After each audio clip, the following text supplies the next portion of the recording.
Now that we're studying about soil, how important do you think soil is? Don't you think that our entire existence is because of soil?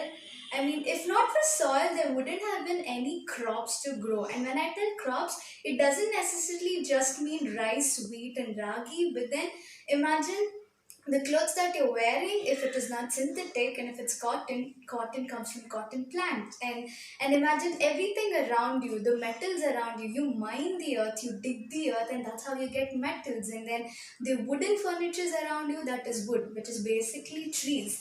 And all of this is possible only because of soil. So imagine a world where soil is not fertile anymore. Do you think life form can continue in such circumstances? Definitely not. So let us study about the factors leading to soil degradation.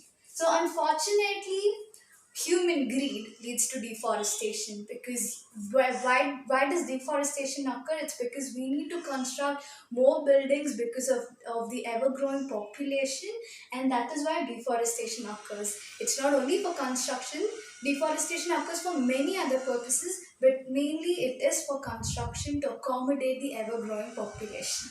And overgrazing. Overgrazing basically occurs during near the villages where farmers are not educated enough to or to bring their cattle to a pasture land where it is okay to graze. But when cattle is not monitored properly, that leads to overgrazing. And because of deforestation and overgrazing, it leads to landslides and floods, which results in the soil degradation. Moving on, methods of soil conservation. We have to conserve soil, or else, again, as I said, it all boils down to your very existence, our very existence. So, these are some of the practices which helps in soil conservation. They are mulching, terrace farming, rock dam, intercropping, contour plowing, shelter beds, contour barriers.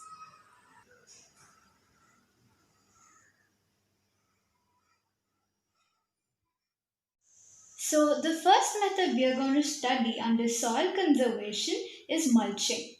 So, what is mulching?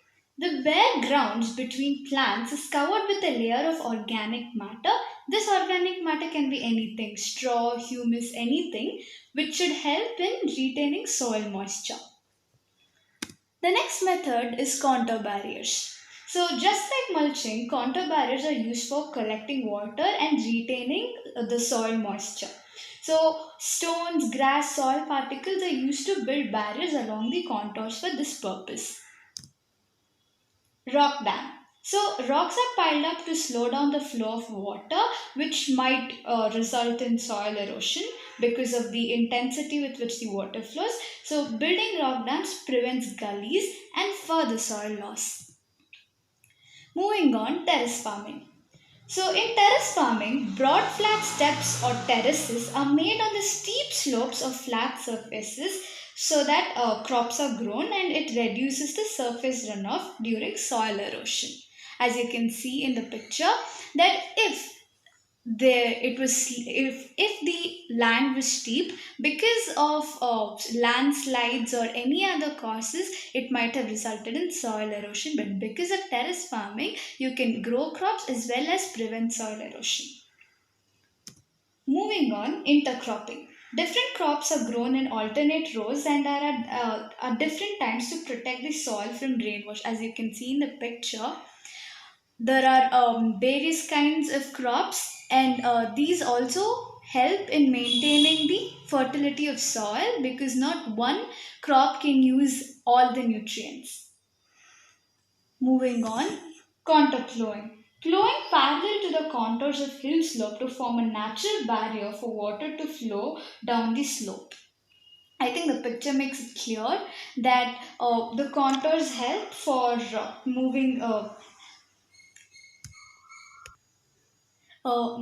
that is the movement of soil particles down these contour. Moving on, shelter belts. So in the coastal region and dry region, rows of trees are planted to chuck the wind movements to protect the soil cover because of the intensity of the wind.